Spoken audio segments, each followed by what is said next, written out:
Pessoal, tudo bom? Hoje nós vamos dar início a mais uma palestra do nosso projeto Ciências na Escola, popularização das ciências e um pouco de ciência cidadã. E hoje nós vamos abordar um tema bem interessante, que é a saúde rural. Não vou falar um pouquinho mais para poder não dar spoiler, tá? E aí, pessoal, como para quem está chegando agora no nosso grupo, nas nossas lives, essa live ela foi idealizada pela nossa disciplina de eletiva, aqui da Escola João Paulo de Paranaíta, e ela teve o intuito de sanar as dúvidas, né, os interesses dos nossos alunos. Eles vão fazendo as perguntas, e aí, quando deu esse processo de pandemia, que nós voltamos às aulas, eu achei interessante, tive essa ideia, chamei o professor Diego para colaborar comigo e trazer essas dúvidas desses alunos em formas de lives com profissionais das diversas áreas das ciências, e que eles viessem falar o relato de experiências deles, como que foi a trajetória universitária, como que é o trabalho dele, né? Como que ele desenvolve esse trabalho, sanando as dúvidas dos nossos alunos.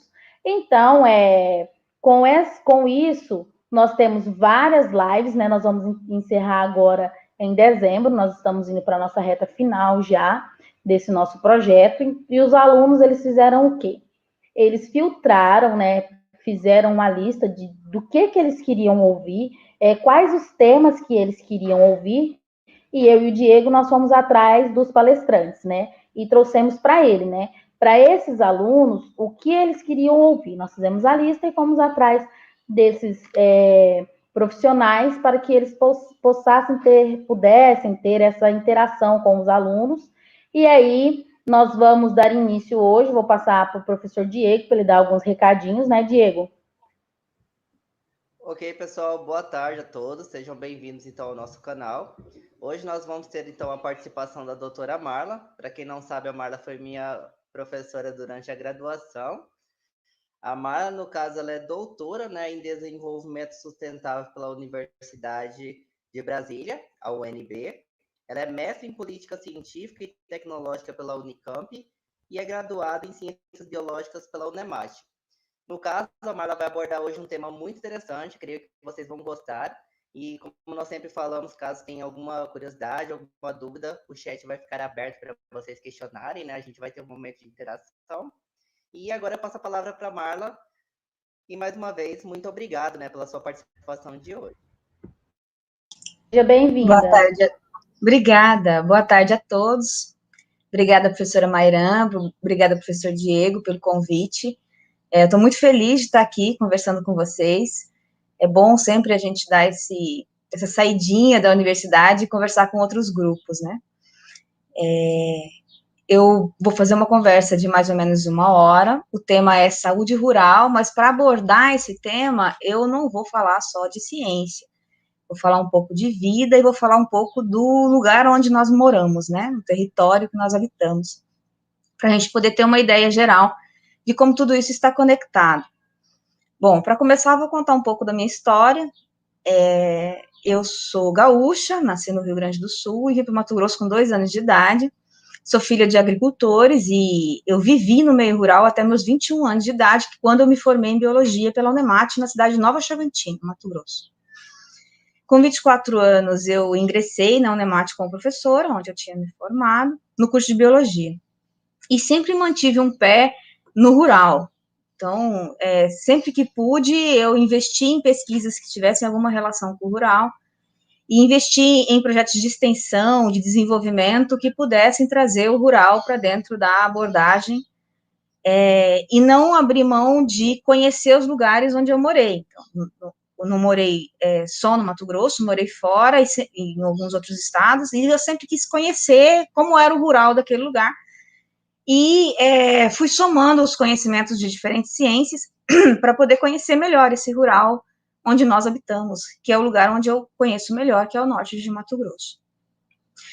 No percurso de formação, eu nem sempre estudei o rural, eu tive um mestrado em ciência política, depois um doutorado em desenvolvimento sustentável, que estudava tudo, não só o rural, mas lá dentro do doutorado, eu fiz questão de desenvolver uma tese que estivesse voltada para o rural e que estudasse fronteira agrícola na Amazônia, no norte de Mato Grosso.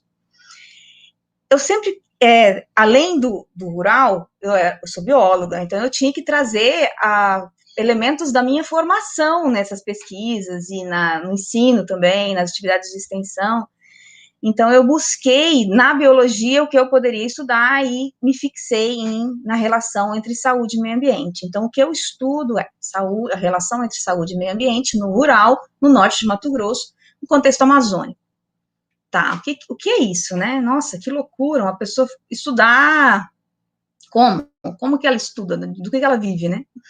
Eu sou professora da Unemate há muitos anos, eu já falei, né? Entrei muito cedo, mas eu me concursei em 2006, foi quando eu fui para Alta Floresta, e foi quando eu comecei a conhecer melhor a região, e num primeiro momento não executava pesquisa, necessariamente, porque eu ainda não tinha doutorado, então trabalhava mais na extensão, desenvolvendo projetos em assentamentos de reforma agrária, voltados para saúde e meio ambiente.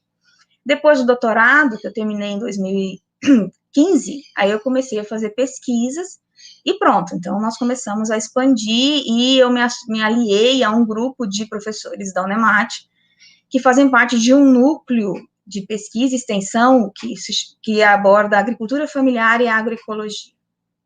Geralmente, quando as universidades têm esse tipo de agrupamento de professores e pesquisadores e extensionistas, são pessoas que estudam o setor produtivo, a parte produtiva, e no máximo eles vão até a questão socioeconômica. Então, quando eu cheguei e falei, eu quero colocar saúde no meio disso, foi diferente, tem sido diferente em qualquer universidade por onde eu passo. Não tem muito esse tipo de pesquisas associados à agricultura familiar e agroecologia. Então, o que a gente faz dentro desse núcleo?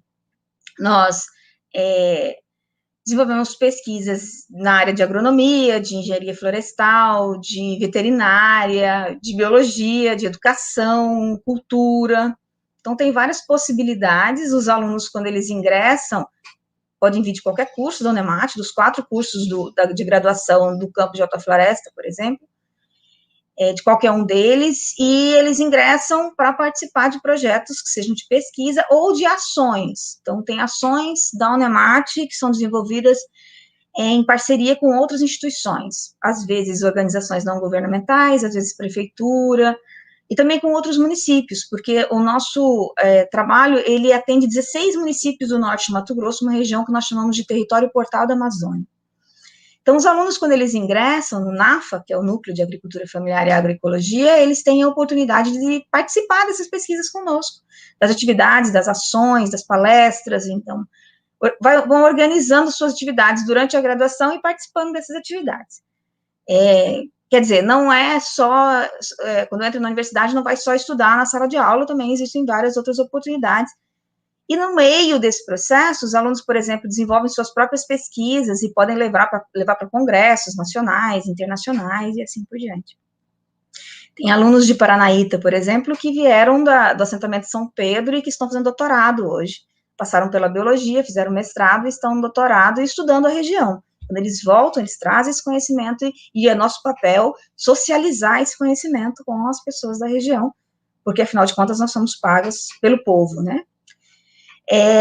No meu percurso, então, retomando, né, quando eu comecei a pesquisa de volta, quando eu terminei o doutorado, eu comecei a estudar saúde e meio ambiente e descobri que existe, em outros países, uma linha de pesquisa que se chama saúde rural. Ela praticamente não existe no Brasil, eu vi pouquíssima coisa até hoje, e mesmo o que eu vi não tem essas características do que eu vi no Canadá, nos Estados Unidos e em alguns outros países. Não que eu tenha ido lá ver, mas que eu vi teoricamente no meu acesso, né, a conhecimento via artigos científicos, livros e outras publicações.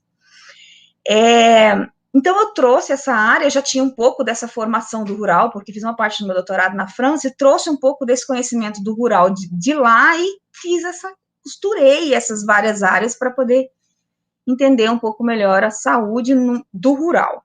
Então, como não existe muita coisa no país, nós estamos formando grupos que começam a expandir pelo país esse conhecimento, e tudo nasce do norte do Mato Grosso e se expande, inclusive com trabalhos sendo apresentados em outros países. Bom, não estou aqui para necessariamente falar do que não é nosso. Então, eu quero falar do que é nosso. Primeiro, na construção dessa palestra, eu pensei em falar com vocês sobre transições. Eu acredito que a maior parte das pessoas que estão assistindo tem origem rural. Se eu estivesse numa sala de aula, eu diria, levanta a mão quem tem pais agricultores ou quem tem avós agricultores. Acredito que a maioria levantaria a mão, porque nós vivemos numa região em que a população é rural, embora a geração atual esteja nas cidades. Mas as próprias cidades têm características do rural, porque as pessoas estão plantando no quintal, criando galinha em algumas circunstâncias. Então, existem também o rural dentro da cidade, né? Essa divisão, assim, o rural e o urbano, ela não existe exatamente assim, porque existem pessoas no rural que vivem como se vivesse na cidade também, né, com todo o conforto da cidade. Então, mas de qualquer forma, essa nossa origem, né, rural, que é minha e que é de vocês, ela também nos permite conhecer um pouco as mudanças que ocorreram nas últimas décadas. Se nós conversarmos com os nossos pais, os nossos avós, eles vão nos contar que muita coisa mudou. E a palestra foi construída nesse sentido, para falar de transições, falar de mudanças. Então, eu vou falar dessas mudanças em dois sentidos.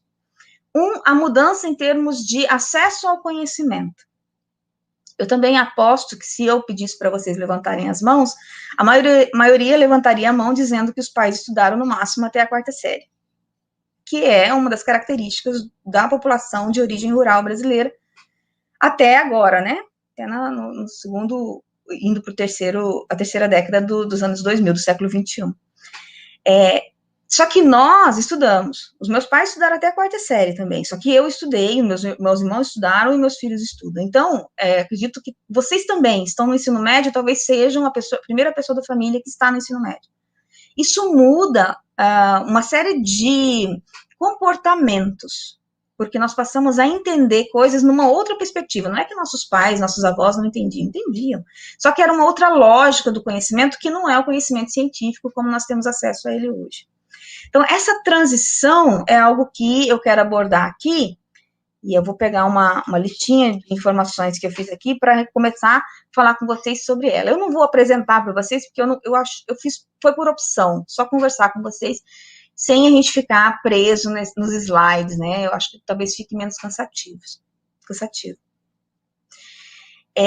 Vamos pensar um pouquinho nos nossos pais ou avós.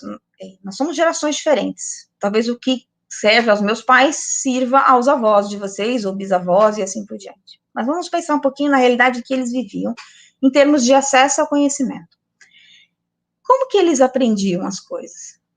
Com os pais deles, com os avós deles, com a vizinhança, porque se eram populações rurais, tinha uma relação muito forte com a vizinhança, com a igreja, né? Muito se aprendia na igreja, e muito se aprendia no rádio. Porque vocês, se pararem para pensar um pouquinho, vão lembrar aqui de alguém que mora no rural e que ouve rádio das 6 horas da manhã até 8 horas da noite, na hora que dorme, né? Então, o rádio era uma fonte de informação grande para essas populações. Só que vários desses conhecimentos que vinham, que eram socializados na família, que eram socializados com os vizinhos, ou que eram acessados por meio do rádio, por exemplo, eles eram conhecimentos que não necessariamente tinham uma base científica. E qual é a grande diferença entre ter um conhecimento com base científica e ter um outro conhecimento que não tem essa lógica de construção? É que o conhecimento científico, ele é testado, e a ciência, ela vai sempre avançando. Às vezes ela recua quando ela erra em alguma coisa, mas ela está sempre avançando e ela está sempre fazendo testes. Os outros conhecimentos, eles também passam por testes, mas eles não são testes tão rigorosos e que têm um método tão definido de como tem que ser seguido. Então, quando a mãe ou a avó nos fala, olha, tá com febre, toma chá de capim-cidreira, ou tá com mal do fígado, toma chá de boldo. Esse conhecimento, hoje ele já é comprovado, muito dele cientificamente, mas até então ele era um conhecimento de famílias que foram testando no Brasil. Muito desse conhecimento das plantas medicinais vem das populações indígenas que testaram por milhares de anos essas plantas em relação ao tratamento da saúde. Tudo bem, positivo nesse aspecto, mas nem sempre esse conhecimento era positivo. porque em algumas vezes se optava, por exemplo, por simpatias. Ah, joga sal no fogo que vai curar tal doença. Ou reza, né, não sei quantas vezes que você vai curar tal doença. Esse tipo de prática, ele continua existindo nos dias de hoje, não mais nas mesmas proporções, mas ele era mais comum naquela época e muitas vezes era a única coisa que essas famílias tinham, porque elas não tinham acesso a um sistema de saúde, não tinham acesso a médico, e elas precisavam, de alguma forma, encontrar meios de cura. Mas não só isso, esse conhecimento vem também da Idade Média europeia, quando os hospitais serviam para as pessoas serem atendidas por padres durante as orações e serem incluídas em pesquisas que os médicos realizavam. Então, os hospitais eram um lugar que servia para excluir os doentes entre a sociedade, tirar eles da sociedade e fechar eles num local seguro para eles pararem de transmitir as doenças. Lembrando que naquela época a maior parte das doenças eram doenças infecciosas. E no hospital não era necessariamente o médico que atendia, eram os padres e as freiras. Então, a oração era a principal forma de cura também, porque a doença ela era entendida como algo definido por Deus. Então, o doente era em si um pecador, essa era a lógica da Idade Média, tanto que a hanseníase, que na época era chamada de lepra, era uma doença muito comum, e as pessoas que tinham hanseníase, elas eram expulsas das cidades, eram jogadas nas estradas, porque elas eram pessoas, claro, que poderiam transmitir a doença, mas elas também eram vistas como pecadoras, ou seja, adoecer era uma falta de fé. Toda essa lógica vai mudando ao longo do tempo, mas muito disso ainda está entre nós. Muitas vezes nós atribuímos a doença à falta de fé. E não só isso, nós também muitas vezes atribuímos as doenças ao comportamento que a pessoa teve em vida. Ah, mas essa pessoa foi muito ruim, por isso que ela desenvolveu câncer. Não tem conexão nenhuma o que ela foi com a personalidade e a doença. Câncer tem vários determinantes da doença, mas não é a maldade da pessoa. Esse quesito não está incluído. Mas era uma crença que nós trouxemos daquela fase até aqui.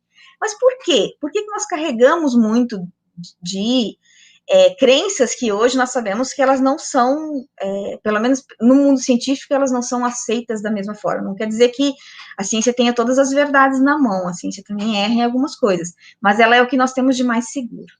Então, muito disso está por causa do nosso nível de conhecimento. O que nível nós temos de conhecimento? Aquelas pessoas que estudaram menos, elas, infelizmente, não tiveram acesso ao conhecimento como outros, e isso impediu que elas desenvolvessem habilidades de processar as informações tanto quanto os outros. E esse processamento de informações, ele estava relacionado não só ao adoecimento, mas também à pobreza. Esse é o rural. Esse é o rural de antigamente, o rural da década de 50, 60, 70, mas também o rural do início do século 20, que era um rural em que a população tinha baixo acesso ao conhecimento e, na ausência de políticas públicas que permitissem que essas pessoas conseguissem ter hospital, ter acesso a dentista, ter acesso a oftalmologista, enfim, as várias especialidades da saúde, elas não tinham nem acesso a saneamento, né? Ainda não tem até hoje, enfim. E não tendo acesso ao conhecimento, elas então ficavam presas ao que elas tinham, e tinham que se prender àquilo, porque senão elas tinham um risco maior de morte, de perder alguém na família. Essa ideia, ela desconstrói essa nostalgia de que lá atrás, lá antigamente, a vida era melhor. E eu vou dar alguns exemplos. As mulheres tinham até 15 filhos ou mais em algumas famílias. Eram aspectos culturais, mas também era falta de métodos contraceptivos. No Nordeste brasileiro, por exemplo, se disseminava a cultura de que o homem forte e macho era aquele que tinha mais filhos. Então, quanto mais filhos, maior era a masculinidade do homem. Então, era uma cultura. No meio rural, existe uma outra cultura que levava a ter grande quantidade de filhos, era a necessidade de ter muitas pessoas na força de trabalho. Então, quanto mais pessoas trabalhando desde cedo, maior era a garantia da família ter alimento. Porque até então, muito do rural camponês, ele não vivia para produzir e ter lucro.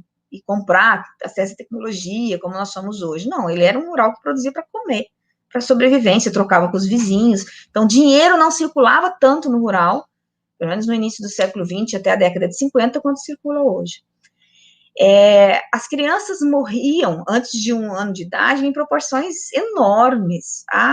Nas entrevistas que a gente faz, há pessoas que contam de famílias que tiveram 9 filhos e sobreviveram 3 ou 4. Do que essas crianças morriam? A mortalidade infantil. O que é mortalidade infantil? É diarreia. Então, era da falta de acesso à água filtrada, às vezes da falta de banheiro, né, de mictório, privada, patente, os nomes que for dar o que existiam no meio rural, mas então usava-se, como não usava nada, então as fezes no chão eram lavadas pelas águas das chuvas, e os vermes e as bactérias, enfim, todas as formas de infecções que poderiam causar diarreia estavam ali, e as crianças vulneráveis, né, por serem recém-nascidos, muitas vezes iam a óbito por essa exposição. Hoje em dia, a mortalidade infantil não é 1/10 do que era no início do século XX. Tem algumas pessoas que me dizem assim, mas as pessoas viviam muito naquela época. Algumas pessoas viviam muito. Existiam pessoas que chegavam aos 90 anos, 100 anos de idade, como existem hoje. Só que hoje existe uma proporção muito maior de pessoas que chegam aos 90 anos de idade e aos 100 anos de idade. Então, as pessoas não viviam tanto, para vocês terem uma ideia, a expectativa de vida na década de 40, ela ainda era de 45 anos, hoje ela está batendo nos 70, 80, depende do gênero, se masculino ou feminino, se homem ou mulher, né? Ou também da região, se é rural ou urbano, então tem variações em relação a isso. Ou seja, o rural, ele era bom porque ele era um rural bucólico, porque era um contato com a natureza muito maior que é hoje, ele era um rural que não era envenenado como ele é hoje, ele era bom porque ele era um rural que oferecia melhor qualidade de vida em termos de relações com a vizinhança, de festas na igreja, né, da participação na igreja como um todo, e das festas, né, festa da colheita e assim por diante, mas não necessariamente para a saúde e não necessariamente para a expectativa de vida. Há um retrato do rural que foi feito por Monteiro Lobato, de um personagem chamado Jeca Tatu. Não sei se vocês já ouviram falar. O Monteiro Lobato descreveu esse personagem em 1905. E ele descreveu um personagem que era preguiçoso, era sujo, morava de qualquer jeito e comia qualquer coisa. E vendia o que encontrava. Se encontrava uma orquídea, vendia a orquídea. E que, durante as eleições, ele votava no que o dono da fazenda vizinha mandava votar. Depois desse relato do Jeca Tatu, quando as pesquisas foram avançando e foi se conhecendo um pouco mais do que era esse trabalhador rural, muito disso foi sendo desmistificado. O rural brasileiro era um rural de pessoas com muito verme, com muitas verminoses. E uma delas, que era o amarelão, fazia com que uma parcela enorme da população tivesse anemia. E a anemia deixa as pessoas lentas, né, pouco dispostas ao trabalho, que era uma das características, então, do rural. Outras coisas é que o rural, ele era extremamente discriminado. Então, até hoje, você pode ver que os habitantes do meio rural, quando eles vêm para a cidade, muitas vezes eles vêm de cabeça baixa. Eles vêm conversar com a gente tímidos, às vezes com dificuldades de comunicação, porque tem um problema de autoestima do rural que vem lá de trás. O rural foi tratado, a população rural foi tratada como se ela fosse inferior às outras populações, ou à população urbana. Então, muito desse comportamento do Jeca Tatu, que o Monteiro Lobato descreveu lá atrás, é um comportamento de pessoas acanhadas e que, pela lógica da agricultura camponesa, produziam para comer. É diferente da lógica do fazendeiro, que produzia para vender e para ficar rico. O camponês é aquele que produz para autossuficiência, né? Ele produz para a subsistência da família e comercializa o excedente. Se não houver excedente, ele vive só daquilo. Não é mais comum a gente encontrar essa categoria hoje, porque ela foi completamente transformada, eu vou falar daqui a pouco. Mas era uma lógica de quem vivia no rural, e quem tinha o olhar urbano, como o Monteiro Lobato tinha, olhava esse camponês como alguém menor, inferior a ele. A partir da década de 70, esse rural começa a mudar, começa a ter mais acesso a conhecimento, a TV chega também às populações, não a todas, a distribuição é bem desigual, porque até a energia elétrica demora muito para chegar no rural, mas quando ela chega, ela traz mais informações. Não que seja uma informação democratizada, igual a gente tem hoje pelo acesso à internet, que a gente escolhe o que a gente vai ouvir ou vai assistir. Não, lá na TV e no rádio, as pessoas são obrigadas a ouvir e assistir o que está sendo falado lá. Essa mudança, que as pessoas têm mais acesso ao conhecimento e elas começam a ter também mudanças porque as políticas dos governos brasileiros mudam em relação ao rural, mudam a vida no rural, e é nesse contexto que as famílias migram, principalmente do Paraná e do estado do Maranhão, para a região norte de Mato Grosso. Quem vem do Paraná vem subsidiado, ou seja, vem com uma série de facilidades que não eram enormes, não eram suficientes, não eram satisfatórias, mas tinha alguma facilidade, como, por exemplo, subsídio no preço do óleo diesel, subsídios para a aquisição das terras, porque eles podiam pagar em parcela, então alguma coisa existia, e o valor da terra era bem baixo, comparado com o valor da terra no Paraná. Eles vendiam as pequenas propriedades e acessavam propriedades maiores no norte de Mato Grosso.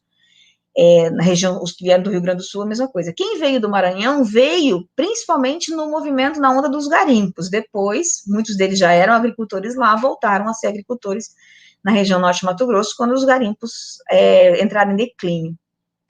Só que essas pessoas que migram de lá para cá, eles já não são mais camponeses. Eles já são uma categoria que nós chamamos de agricultores familiares. Esses agricultores familiares, eles já conhecem o uso de agrotóxicos, eles já conhecem o uso de fertilizantes, têm tratores, já começam a diminuir a diversidade do que produzem, então não produzem mais toda aquela diversidade na agricultura do que produziam seus ancestrais, e começam a produzir para comercializar. Então, as famílias que vêm para o norte de Mato Grosso, elas são famílias que vêm para comercializar, produzir para comercializar, e na expectativa de ficar rico. Era gigantesca a oportunidade de sair de uma terra pequena e ir para uma terra maior. Quando chega na região, enfrenta uma série de dificuldades. Os agricultores vão à falência nos primeiros 2, 3 anos, precisam recomeçar, muitos perdem a propriedade, vão para o garimpo, usam o garimpo como válvula de escape para a subsistência da família que permanece lá na propriedade. Outros trocam as propriedades por coisas pequenas. Tem uma história de uma família de Terra Nova do Norte que trocou pelas passagens para voltar para o Rio Grande do Sul, ou seja, não era uma terra que já estava quitada, mas eles já tinham pago uma parte dessa terra e eles abrem mão de tudo. Tem uma história em Nova Chavantina que uma família que troca a terra por um revólver 38. Então, porque era mais fácil ser vendido do que a terra. Então, também tem muito sofrimento em meio a isso. É um período de uma epidemia de malária fortíssima na região. A região de Alta Floresta é a região que teve a 3ª maior epidemia de malária da história do país, que foi aquela epidemia das décadas de 70, 80, e que durou até meados da década de 90. Tem muitos acidentes, muitas violências associadas à agricultura e aos garimpos, muitas queimadas, então com muitos problemas respiratórios associados a essas queimadas. Percebem que não são mais os mesmos problemas do início do século que eu estava descrevendo, os problemas não estão mais ligados à falta de filtrar água ou às fezes que estão escorrendo pelo quintal, porque a chuva está carregando e essas pessoas não têm um espaço para essas dejeções. Então, a saúde vai mudando à medida que as pessoas vão tendo novas oportunidades, melhores recursos e mais acesso ao conhecimento. Nessas mudanças todas, algumas coisas ficam registradas. Nós não temos registros do Norte de Mato Grosso, especificamente, das mudanças na saúde, mas nós temos registros nacionais. Então, para vocês terem uma ideia de como era o rural e como ele se transforma ao longo do tempo, na década de 70, 40% da população brasileira era rural, hoje são 16%. Então, muitas foram urbanizadas e é a nossa história, eu acredito, da maior parte de nós que estamos aqui. Agora, eu falando e vocês, né, participando dessa live, nós saímos do rural e nos tornamos urbano. Espero que tenhamos segurado um pouquinho do rural dentro de nós. Essa população rural da década de 70, 26% dela, com 10 ou mais anos de idade, tinha estudado no máximo até quarta série, e 46%, quase a metade, não tinha sequer frequentado a escola, ou seja, não lia, não escrevia e mal assinava o nome. Então, você imagina a dificuldade de compreender o mundo em volta e de responder às demandas do mundo para continuar, muitas vezes, subsistindo, né? Eu falo, nem necessariamente se vivia, em alguns casos se sobrevivia, né? 23% das crianças eram desnutridas. E não eram desnutridas porque faltava um tipo de alimento ou outro, não, porque faltava comida na mesa. E 23% de crianças sem ter acesso à alimentação é um percentual altíssimo. Incomoda saber que tantas crianças não tinham o que comer. Era uma população que pouco usava banheiro para as dejeções, já falei isso, cozinhava em fogão a lenha, o que provocava uma série de problemas de doenças pulmonares agudas, que eram aquelas doenças de momento, né, de falta de ar e tosse, assim por diante, mas que algumas delas desenvolveram, depois de muitos anos, doenças respiratórias crônicas, por causa da exposição à fumaça. Às vezes, usava como iluminação querosene, então queimava querosene dentro de casa, criava outras fontes de adoecimentos por doenças respiratórias.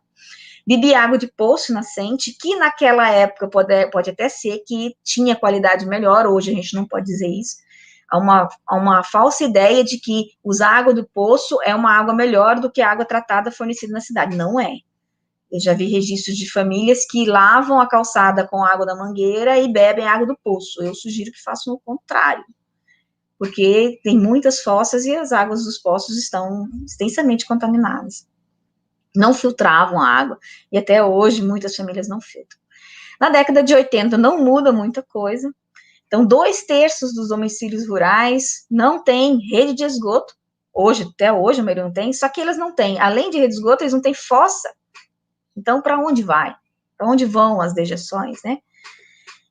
Apenas 10% dessa população tinham acesso a algum médico.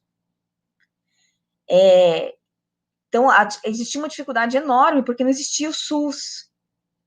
Apesar naquela época, a população rural ter acesso, eles não tinham acesso tão facilitado quanto hoje. A taxa de fecundidade era de 5 filhos por mulher, ou seja, na média, cada mulher tinha 5 filhos. Então, no meio disso, tinha mulher com 1 e tinha mulher com 20. E sobreviviam poucos, comparando com hoje. 1 em cada 9 crianças morriam antes de completar 5 anos de idade. Essa era a média. 2/3 das crianças tinham desnutrição. 21% das crianças e adolescentes tinham déficit de estatura, ou seja, como tinha escassez de alimentos, as pessoas cresciam menos. É por isso que a gente olha hoje a nossa geração, como os filhos estão ficando grandes, né? Ou ficaram grandes, né? Ou talvez os pais de vocês são maiores que os avós de vocês. Tem uma questão genética aí. Em alguns casos, a gente pode até colocar a culpa na genética. Mas na maior parte dos casos era falta de comida mesmo, a alimentação era escassa e as pessoas não cresciam. E nas gerações recentes, as pessoas têm mais acesso ao alimento e por isso elas crescem mais. Na década de 90, ainda existia 1/3 da população rural que não tinha nunca consultado um dentista. Então, tudo isso que eu estou apresentando é porque são informações expressivas, que elas sempre chamam mais atenção do que o que acontecia no urbano. E mais de 50% dos domicílios não possuía filtro em casa. As pessoas, às vezes, tinham televisão, mas não tinham filtro. Então, bebiam água sem filtrar, correndo risco, muitas vezes, de adoecimento. E bebiam qualquer água. Enchiam a garrafa térmica no córrego, né, ou no igarapé. E, num primeiro momento, às vezes, desenvolviam alguma diarreia associada à exposição a coliformes fecais. Por quê? as águas de rios e córregos, elas estão cheias de fezes diluídas de animais que estão por ali. E naquela época, até a década de 90, as fiscalizações em relação às condições de criação de animais não eram tão exigentes como elas são hoje. Então, muitas famílias criavam os porcos dentro da água. Então, beber aquela água, mesmo que fosse muito distante de onde os porcos estão, existia alguma exposição a vermes, né, de porcos, de vermes e de bactérias, enfim, de coliformes fecais, que poderiam levar ao adoecimento. Só que no caso dos coliformes fecais, quando a gente bebe uma água pela primeira vez, a gente desenvolve uma grande diarreia, e quando bebe na segunda, talvez pode não desenvolver mais, porque já criou resistência, né? Já criou anticorpos para aquelas bactérias. Isso fazia com que a população rural, então, também tivesse uma certa resistência, né? Se você não tanto risco de adoecimento. Só que quando alguém bebia pela primeira vez, sempre exposto. E essa primeira vez, ela acontece com as crianças, né? E às vezes era a morte, o resultado disso. Nos anos 2000, as coisas começam a melhorar. Então, quando vocês chegam, né? A vida já está melhor, não é mais tão sofrida no rural. Mas ainda existem 22% da população que não possui a energia elétrica. Lá no início dos anos 2000. Não possuir energia elétrica impacta em vários fatores, inclusive em relação à saúde, porque imagina não ter uma geladeira para guardar os alimentos. A gente pode até fazer um acampamento e ficar 2, 3 dias na mata pescando sem geladeira, que vai tranquilo. Agora imagina todos os dias. Uma série de dificuldades vai sendo criada com isso, né? De 26% a 43% das famílias estavam insatisfeitas com a quantidade de alimentos, ou seja, no início dos anos 2000, quase a metade das famílias ainda tinha problemas relacionados à alimentação.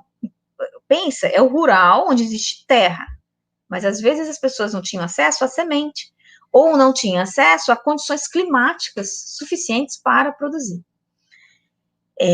Ou precisavam se virar de outra forma, porque nem tempo tinham para produzir, que é algo que acontece muito hoje com a população rural, né? As famílias, às vezes, elas têm a terra, mas elas precisam trabalhar na propriedade vizinha para ter dinheiro, porque a terra não alimenta todos os anseios da família, que hoje não são só comida, né? São vários outros que vão crescendo ao longo do tempo.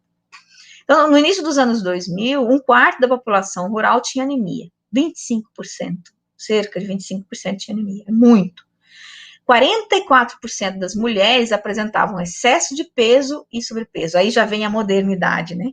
Começa a sair das doenças infecciosas, aquelas que causavam os danos maiores às famílias, e começa a entrar os excessos relacionados principalmente à alimentação. Ou alimentação inadequada, né? Excesso de açúcares e farinhas e gorduras, por exemplo, sal. Mas a saúde estava melhorando quando a situação era comparada com as décadas anteriores. Só uma em cada 36 crianças nascidas vivas morria antes de completar 1 ano. Só uma é meio estranho, né? É absurdo uma criança morrer entre 36. Mas comparado com o passado, já estava muito melhor. Comparado com os países desenvolvidos, era ainda uma tragédia essa uma criança morrer. Isso é uma média. Se nós compararmos as populações brancas, negras e indígenas, por exemplo, esse número é muito diferente. Morre-se muito mais quando se é índio ou negro do que quando se é branco no Brasil. É claro que isso não é a etnia ou a raça que define, mas o que define são as condições socioeconômicas que essas populações vivem. O consumo de frutas, verduras e legumes, olha que louco, era menor no rural do que no urbano. Por quê? Porque no rural tem uma cultura de que as pessoas precisam consumir alimentos que tenham substância, né? Alimentos que sejam ricos caloricamente, em termos calóricos, para dar força para o trabalho. Então, frutas, verduras e legumes são deixadas em segundo plano. Isso acontece até hoje, se come menos no rural do que no urbano. E o consumo de sal no rural também é maior que no urbano, isso acontece até hoje também. No início dos anos 2000, 20% da população rural nunca havia consultado um dentista. 20%. O consumo de cigarro sempre foi maior no rural do que no urbano, e até hoje é. Então, chegamos aos anos 2010, E aí nós chegamos no momento atual. Como é a situação do rural hoje? Cerca da metade da população com 10 anos ou mais não possui nenhum grau de instrução ou estudou no máximo até a quarta série. Continuamos com o mesmo problema. O nível de escolaridade no rural ainda é absurdamente baixo e o acesso ao conhecimento ainda é bastante restrito. A taxa de analfabetismo ela é maior entre as pessoas que têm 60 anos ou mais, que são aquelas que tiveram menor oportunidade de estudo. O lixo ainda é queimado ou enterrado, então gera problemas ambientais que, lá em última análise, vão repercutir na saúde. O sistema de esgoto é precaríssimo, ainda se usa fossa, e muitas vezes não são fossas sépticas, que são pelo menos protegidas, né, que protege o solo e o meio ambiente. Muitas vezes são só buracos, né, que são as que nós chamamos de fossas rudimentares. Ainda se usa pouquíssimo filtro, porque há uma crença de que a água está limpa. Mas algumas coisas começam a mudar e mudaram nesse rural de hoje, mesmo com todos esses problemas que persistem. 21% da população tem hipertensão arterial, pressão alta. Não era um problema no rural até então. Ele era um problema urbano. E ele começa a entrar no rural e vai se expandindo de uma forma que existem alguns estudos que mostram que em algumas regiões há mais problema de pressão alta e anemia tipo 2, e diabetes tipo 2, no rural do que no urbano. E eles estão relacionados à alimentação e sedentarismo, problemas na alimentação e sedentarismo. No rural, hoje, se consome mais carnes gordurosas do que no urbano. Há no urbano uma consciência de que isso pode acarretar problemas à saúde, e no rural essa consciência não cresceu tanto, e também há uma outra lógica, né? No urbano, eu chego lá no açougue do supermercado e escolho a carne. Eu quero uma carne mais magra, né? Pago caro por ela, cada vez mais caro. Mas eu posso escolher a carne, e muitas populações rurais vivem como eu ou você, né? Elas saem das propriedades e vão no supermercado e compram a carne. Mas aquelas que ainda vivem no rural e que criam os animais para abate, então as galinhas, os porcos, as vacas, os bois, né? Elas comem todas as partes desses animais. E aí é óbvio que a gordura vai fazer parte da comida, né, da refeição. E não só isso, há uma cultura da ingestão da gordura, porque ela tem energia e ela deixa a pessoa melhor preparada para enfrentar a atividade física do trabalho, né, a rigidez do trabalho. Então, continua se consumindo muita gordura, que está associado a doenças, principalmente as doenças cardiovasculares, é o principal causa de morte depois da Covid hoje, e está associado também a outros problemas de saúde, por exemplo, a obesidade, né? Outra coisa que acontece no rural hoje, que é mais do rural do que do urbano, são os acidentes de trânsito. Principalmente em regiões que são rurais, como a região norte de Mato Grosso, porque morre-se mais nas estradas de terra do que nas estradas de asfalto, isso fazendo cálculos proporcionais, né? E muitas vezes se dirige alcoolizado no rural em proporções maiores do que no urbano. Por quê? Porque a diversão não está em casa, a diversão está em um outro lugar. Então, é uma festa que se vai, um churrasco, uma pescaria, alguma coisa assim, volta bêbado e pode morrer ou ter sequelas de um acidente ou se ferir em um acidente, que é mais comum no rural. Ou nas estradas que dão acesso ao rural, que aí contabiliza, inclusive, o habitante urbano que foi para o rural, né? E sofre-se mais de doenças associadas ao consumo de tabaco. No rural se consome, além desse cigarro comercial, de carteira, também se consome o cigarro de palha, sem filtro, né? E nós sabemos que o tabaco no Brasil é produzido com altas doses de agrotóxicos, além de todas as substâncias que vêm dentro, né, do tabaco e que podem causar doenças. Olha isso. Em relação aos dentes, também se nós voltarmos e analisarmos um pouco a história dos nossos pais e avós, vamos saber que poucas pessoas chegaram, por exemplo, aos 30 ou 40 anos com todos os dentes na boca.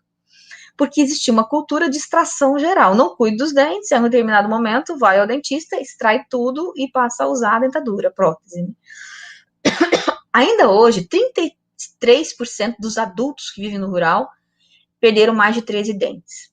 Então, se usa muita dentadura no rural, como parte da cultura, mas também como parte da dificuldade de acesso a dentistas, porque o dentista ensina a escovar os dentes, porque o dentista ensina uma série de outros cuidados, o uso de fio dental, porque não é só escovar também, né?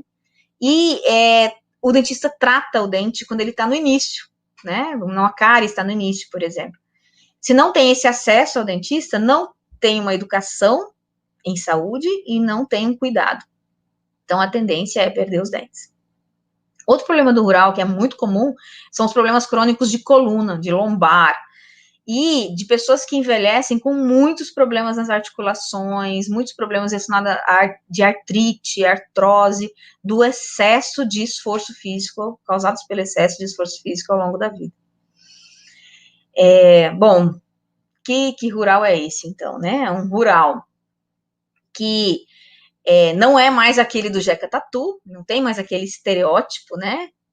A gente pode até olhar para algumas pessoas do rural, quando nós as encontramos, ou se vocês vivem no rural, e falar, nossa, que condição essa pessoa vive, mas não é mais a mesma das condições que se vivia lá atrás, das nossos ancestrais. É um rural muito melhor, né? Um rural onde se tem acesso à tecnologia, em muitos lugares as pessoas têm internet em casa, tem TV a cabo, ou tem sinal de TV aberta, né? Tem videogame, tem WhatsApp, tem Facebook, quer dizer, está nas redes sociais, e tem um acesso variado a conhecimentos que não sofrem mais o mesmo filtro dos conhecimentos, como eles eram filtrados pela escola, pela universidade, e eram filtrados pelo rádio ou filtrados pela TV. Hoje se acessa tudo. A gente pode escolher o que a gente vai ver. Ou a gente está num grupo de WhatsApp da família e nós vamos vendo aquilo que a família vai compartilhando sem nenhum critério de seleção, sem filtrar o que está sendo compartilhado. Então, nós saímos de um universo em que a gente não tinha quase acesso a conhecimento, esse acesso era limitado, chegamos num momento em que a gente tem acesso a tudo, mas a gente não sabe o que a gente está vendo. Se aquilo é verdade ou não, se é fake news, se não é, se foi distorcido, não foi, a gente não sabe mais em quem acreditar, nos perdemos. É tanto conhecimento que nós nos perdemos. Isso também leva a prejuízos à saúde, basta a gente olhar os resultados do país, do Brasil, nos gráficos sobre o comportamento da Covid no Brasil. Tem pessoas que se recusam a usar máscara, tem pessoas que se recusam a acreditar que a Covid existe, e assim vai. E onde está esse problema? É no excesso de informação. E uma pessoa que tem um excesso de informações e, às vezes, um baixo nível de escolaridade ou de conhecimento, que não consegue filtrar essa informação e dissemina, então, inverdades, vamos chamar assim. Esse é um problema que afeta não só o adoecimento em relação à Covid, mas várias outras doenças que estão voltando agora pelo percentual de famílias que começaram a se recusar a vacinar os filhos. Então, criou-se uma crença em relação à vacina em pleno século XXI, que é do século XIX, que ela faz mal, que a criança vai desenvolver algum problema se ela for vacinada, que pode trazer consequências ao desenvolvimento da criança, enfim, que não são verdades, mas que foi disseminada, e aí a gente começa a ter de volta doenças do passado, como sarampo e algumas outras que começam a voltar por falta de vacina. E a gente tem um risco de perder muitos brasileiros por causa da Covid, porque grupos estão disseminando a ideia de que a vacina não é necessária, ou criando a ideia de que ela não precisa ser obrigatória, e assim por diante.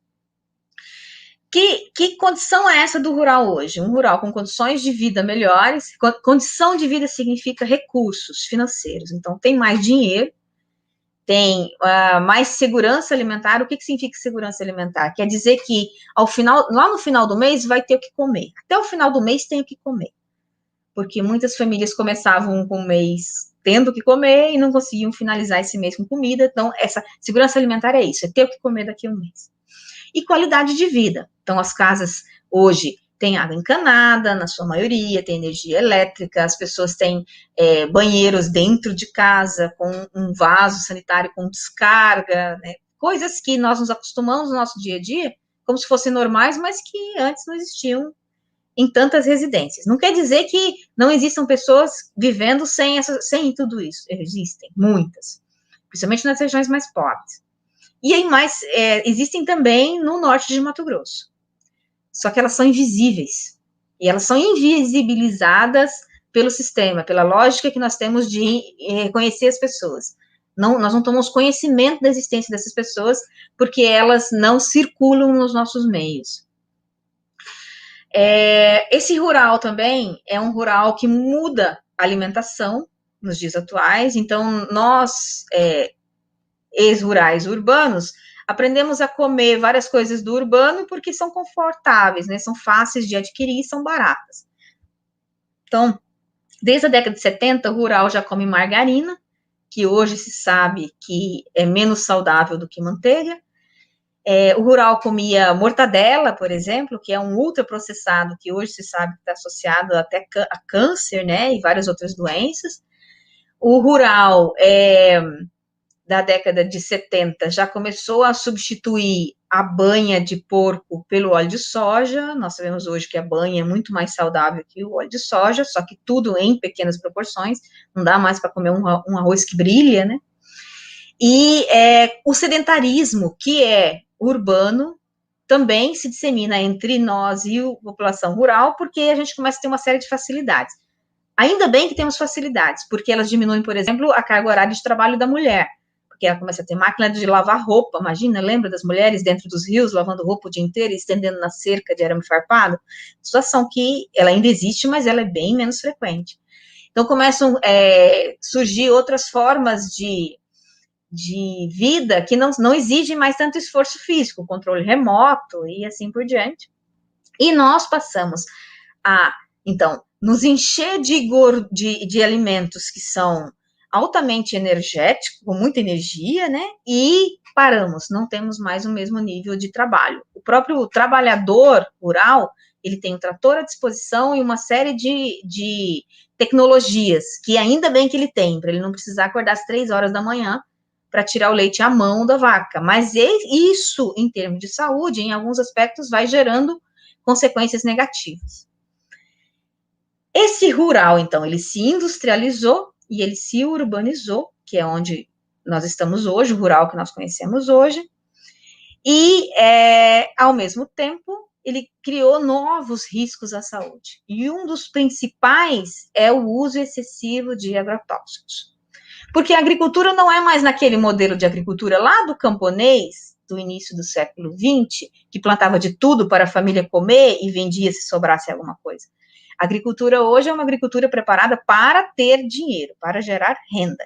Então, os agricultores familiares, que são uma categoria que se encaixam dentro desse modelo do agronegócio, só que em pequena, né, é um agronegocinho, eles produzem pastagem e gado. Uma referência que os agricultores fazem quando nós conversamos com eles, quando querem dizer que alguém não é mais agricultor, mesmo morando no rural, ele fala, não planta nem mandioca mais, até mandioca ele compra no supermercado. Então, muda tudo e se adequa a um modelo de produção que é industrializado. Então, não existe mais, não se usa mais a enxada e a foice, ainda bem, mas no lugar se coloca herbicidas, e esses herbicidas muitas vezes são usados sem equipamento de proteção individual, porque faz muito calor, porque incomodam, então se pulveriza com os braços expostos, o rosto exposto, os olhos expostos, e pode não gerar uma intoxicação imediata, mas esse acúmulo dessas substâncias no organismo pode, no futuro, levar a doenças como o mal de Parkinson, né, Alzheimer, Parkinson principalmente, gerar depressão. Há vários estudos que associam a exposição dos trabalhadores rurais a agrotóxicos, a depressão e os suicídios no rural, que é outra coisa que no rural é bem expressiva, principalmente na região sul. A principal estado em termos de suicídio no rural é o Rio Grande do Sul. E está associado também à exposição a agrotóxicos. Esses usos de veneno, a história deles vem da década de 70, né, quando começaram, a indústria nos ensinou a chamar veneno de remédio. Se vocês resgatarem um pouquinho, algumas lembranças, vocês vão lembrar que alguém algum dia já falou isso perto de vocês, ou nós mesmos, às vezes, né, em algum momento falamos. Veneno não é remédio, né, veneno é veneno. E essa forma que a indústria lidou com essa comercialização, ela tinha a renda, o lucro como objetivo, né? Fez com que a gente relativizasse, como se, tá tudo bem, né? Não, eu vou jogar um veneno aqui no quarto para acabar com os pernilongos, e fecho o quarto, depois eu vou dormir nele. Você está armando sua câmara de gás, né? As consequências podem ser severas no futuro. Nós perdemos o medo. Eu sempre falo com meus alunos, tenho muito medo de sangue e de veneno, que são duas coisas que a gente não sabe o que elas podem provocar em nós. E nesse rural modificado, então, como eu já dei exemplo, então aumenta os casos de hipertensão arterial, é mais fácil ter essa doença hoje em dia no rural, é mais fácil morrer de uma doença cardiovascular, ou seja, morrer de um AVC, são os derrames, né, morrer de um ataque cardíaco, ou desenvolver algum outro problema associado ao acúmulo de gordura no sangue ou de açúcar no sangue. É mais fácil ser obeso no rural hoje, é mais fácil desenvolver diabetes, é mais fácil ter estresse do que antigamente, é mais fácil ter depressão, é mais fácil ter Parkinson, é mais fácil ter Alzheimer, principalmente porque se vive mais, o maior número de pessoas vive mais do que vivia antigamente. E tudo isso em um rural que ainda tem um nível de escolaridade baixo, um rural que tem baixo acesso ao sistema de saúde, a hospitais, a postos de saúde e assim por diante, e que tem muita teimosia, eu diria, em alguns casos. Só vai ao médico quando não suporta mais, quando não aguenta mais. Aí quando chega lá com diabetes, no estágio avançado, não começa a perder, por infecção, dedos dos pés, começa a perder mobilidade, começa a perder visão, então começa a perder várias coisas porque não foi diagnosticado no período certo. Esse é o rural, é nesse rural que a gente vive na região norte de Mato Grosso. Falta diversificação na produção, se come, diversificação é buscada no supermercado, e o que está no mercado geralmente tem veneno. Vem de um lugar que a gente não sabe nem onde é. Quando a gente planta em casa, a gente sabe o que está plantando. Tem um exemplo de uma família de Cotriguaçu, que eu entrevistei uma vez, que ele tinha 2 hortas. Eu cheguei lá e falei, mas vocês têm 2 hortas? Nas 2 hortas, tinha alface nas 2, couve nas 2, e as outras coisas, cheiro verde, assim por diante nas 2. Ele falou assim para mim, essa aqui é para nós, essa nós comemos, aquela ali a gente vende. Então, o que a gente compra, a gente não sabe o que está comprando, a gente não sabe o que tem lá dentro. O que a gente produz, a gente sabe como é, o que foi colocado e que qualidade tem esse alimento, né? É claro que é bem difícil a gente produzir hoje em dia tudo que a gente come, porque nossa exigência alimentar é grande e os valores que a gente paga, eles são bem maiores do que os valores que a gente usa para produzir, né? Mas, enfim, a nossa vida, essa vida moderna é cheia dessas essas complicações. Bom, para finalizar, então, nós temos conhecimento, mas a natureza e a nossa saúde estão degradadas, né? A internet revolucionou tudo isso, nos permitiu ter acesso a conhecimento, mas ela criou dificuldades porque a gente não sabe mais filtrar o conhecimento. Não quer dizer que aquele conhecimento que a Globo, que a Bandeirantes, a Record e a SBT nos passavam estava certo, correto, adequado. Mas pelo menos eles tinham algum filtro ali de um jornalista ou de vários jornalistas que, não, essa informação tem coerência, essa não tem. Agora, com a internet, não tem mais isso. Alguém pode inventar uma coisa, colocar na internet, e um outro pode compartilhar, e a coisa vira uma verdade. Como as fofocas viravam verdades antigamente, e hoje a fofoca é mediatizada, né? Ela é online. Nos perdemos em meio a tudo isso. Podemos até ter mais acesso a serviço de saúde, mas não sabemos usá-lo. Por exemplo, antigamente, quando se procurava um médico, se procurava um clínico geral. Clínico geral é aquele profissional da área de medicina que tem um raso conhecimento de quase tudo. E é bom, ele soluciona vários problemas. O médico que se especializa em saúde da família, que está lá no PSF, no postinho, ele também. É um médico que ele tem raso conhecimento de tudo, quase, e resolve muitos problemas. Mas quando nós precisamos de um médico mais, de uma área mais especializada, nós temos dificuldade. E não são todos, uma ou outra pessoa, todos. Eu tenho dificuldade de saber, nossa, estou agora com esse problema. Que tipo de especialidade médica eu preciso procurar, né? Ainda corro o risco de errar. Vou pesquisar no Google, né? Mas ainda corro o risco de errar. Porque a medicina se especializou tanto e as nossas doenças exigem especialidades cada vez maiores, porque elas se tornam cada vez mais complexas, mais difíceis de ser diagnosticadas, mais difíceis de ser tratadas, que tudo ficou mais difícil para nós e para a medicina. E, em meio a todos esses problemas e soluções, porque elas também foram surgindo ao longo do tempo, surge uma grave pandemia de uma doença infecciosa que afeta principalmente as pessoas idosas e aquelas que têm outras doenças, né, as comorbidades, que nós chamamos, e é uma pandemia sem ter no horizonte, né, não tem visível uma política para controlá-la e cada um ficou, tomou a responsabilidade de cuidar de si mesmo, né, então eu preciso cuidar de mim, você precisa cuidar de você mesmo, precisamos cuidar dos nossos pais, proteger nossos avós, né, que são as pessoas que correm o maior risco. E se não perdemos ninguém até agora, estamos com sorte, porque eu não gosto do termo sorte, mas sorte é o que tem sido feito agora, né, durante essa pandemia. É o que tem acontecido, em termos de infecção.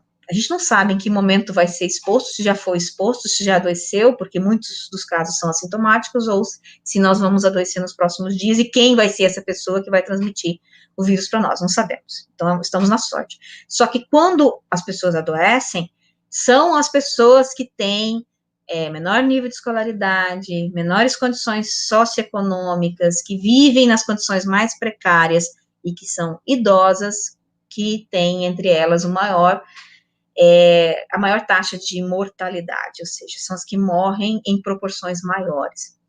Tudo isso que eu falei até aqui foi para nós termos uma ideia geral de como a nossa saúde não é necessariamente uma decisão nossa, mas ela está relacionada a vários aspectos externos, e eu trouxe aqui o conhecimento no rural, para a gente conhecer melhor, né, saber melhor como tudo isso define nossa saúde, mas eu não estou falando da minha saúde especificamente, ou da sua, ou de quem está com você. Estou falando da saúde das populações. Então, nós olhamos as populações para a gente saber como a saúde tem se comportado. Essa área do conhecimento, ela se chama epidemiologia. Eu sou professora dessa disciplina no curso de biologia, hoje. Uma das que eu ministro no curso de biologia é em Alta Floresta.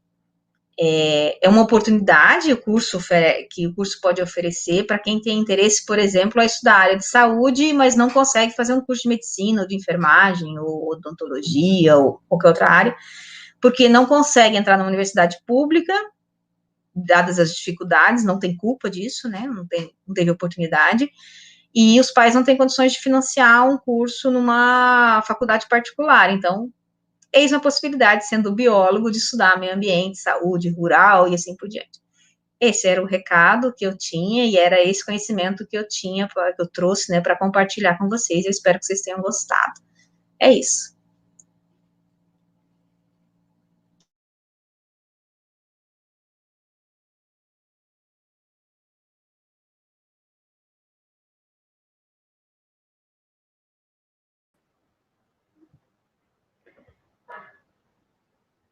Voltamos aqui, pessoal. Voltamos. Fantástico a fala da Marla, né? A gente vê que, como ela deixou no início da sua fala, de que não seria realmente abordado apenas o campo da ciência, né? A gente viu que o campo social é extremamente importante, né? A gente conhecer a questão histórica, né? Porque, como ela já deixou bem claro, né, no decorrer da live, que não é só a questão da gente abordar a questão da saúde, assim, de uma forma superficial. Quando a gente analisa todo o contexto histórico, né, a gente começa a entender o porquê tem algumas coisas que a gente ainda vê atualmente, né? O porquê a gente ainda tem essas desigualdades, esses grandes problemas, digamos assim, né? Ainda para enfrentá-los e tentar resolver, né? Digamos assim. Então, fiquei fascinado, fantástico. Muito contente por sua participação aqui conosco. Muito obrigado, nossa, foi fantástico mesmo, e são pontos e aspirações que devem ser colocados, né? Problemáticas que devem ser discutidos. O porquê? Muitas das vezes, né, nós vemos, ou como você mesmo disse, né, nós não conseguimos ver essas pessoas que se encontram nesses níveis de carência ou até mesmo de falta de informação, mas e o porquê? Muitas vezes nós olhamos e falamos assim, em pleno século XXI, uma pessoa não tem um banheiro na casa dela, não tem um vaso sanitário, não tem água encanada, ou não sabe que certo tipo de alimento, ou não sabe levar uma alimentação saudável, ou essas aspirações, elas são muito pertinentes no nosso momento. Por quê? Porque até mesmo nós, né, que, digamos assim, estamos lá, né, no dito informação, temos o conhecimento e o domínio dessas tecnologias, muitas vezes não a usamos para o nosso enriquecimento cultural ou enriquecimento educacional. Muitas das vezes nós usamos as tecnologias só a fim de entretenimento, e não nem nós, muitas das vezes, nem sabemos que certas plataformas, o uso da internet, usar o celular, por exemplo, para fazer pesquisas pertinentes ao nosso cotidiano, para que nós possamos trazer a melhoria para o nosso intelecto ou para a nossa qualidade de vida em si, né? E quando você fala assim que as populações elas devem ser, eu tive a oportunidade de trabalhar, né?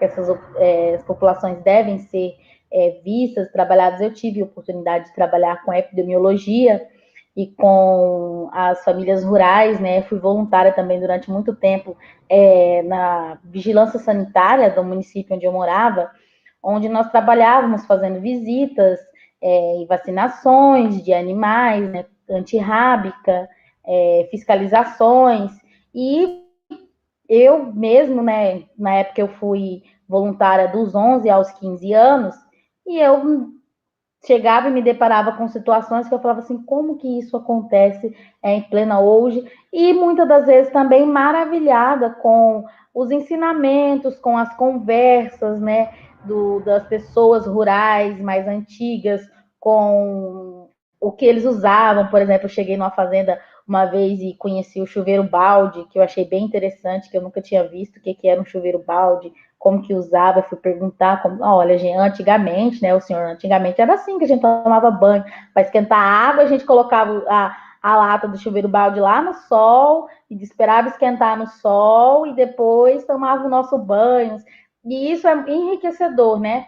Nós estamos em uma época que nós estamos querendo a facilidade, né? Então, tudo que for fácil para a gente é mais cômodo, realmente. Claro que é mais cômodo. Você quer ir lá e ter que ficar esperando a água esquentar no sol ou então na chaleira, no fogão a lenha? Não, hoje em dia tem um chuveiro elétrico maravilhoso que você coloca lá e toma banho, a ducha.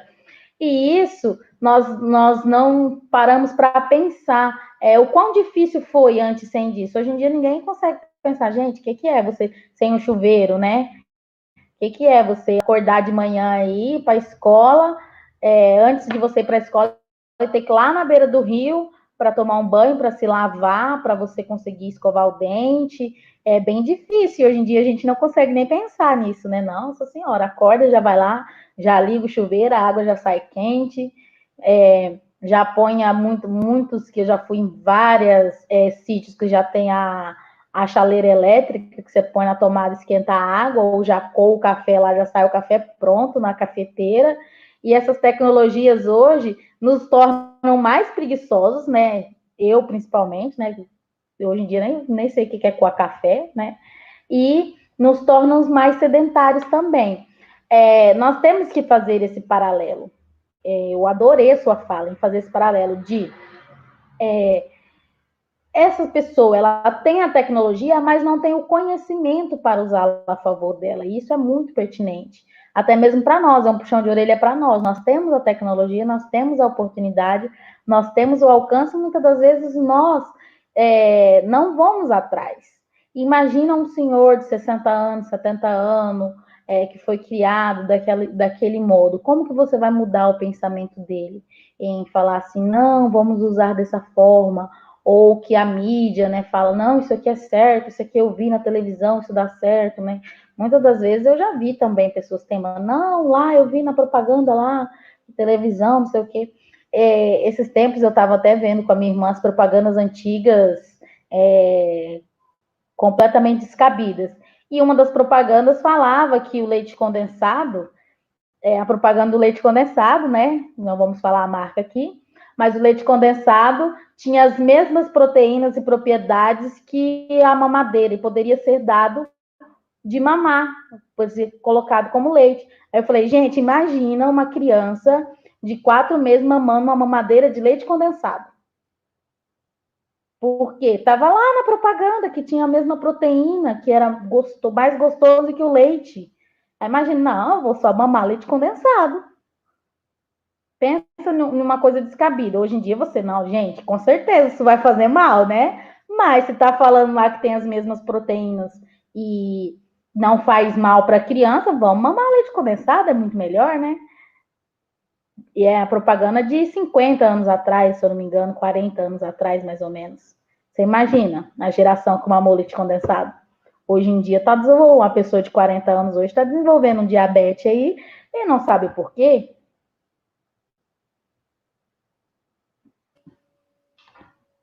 Bom, Marla, no decorrer da sua fala, nós tivemos algumas perguntas aqui, né, que alguns dos nossos alunos fizeram, e eu percebi que essas perguntas elas estão mais ligadas em relação à questão do avanço da soja, né, essa questão que nós temos aqui da fronteira agrícola, a expansão das monoculturas na nossa região, e a gente vê que é um dado bem alarmante, né, principalmente quando a gente pensa nessa questão de pequenos agricultores, a agroecologia, né, questão de desenvolvimento sustentável.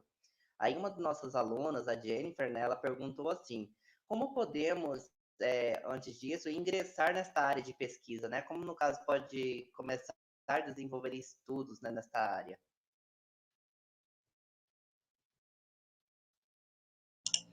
Legal que vocês falaram, as complementações são ótimas, obrigada.